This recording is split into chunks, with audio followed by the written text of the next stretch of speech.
खरं अभ्यासाचं घेऊन ये जा. पण अभ्यासाचं घेऊन ये. अभ्यासाचं घेऊन ये तू का काल पण अभ्यास केला नाही. कधी केला घरी जा लवकर अभ्यासाचं घेऊन ये पण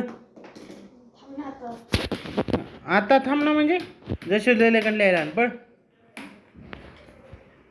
सार्थ कुठं आहे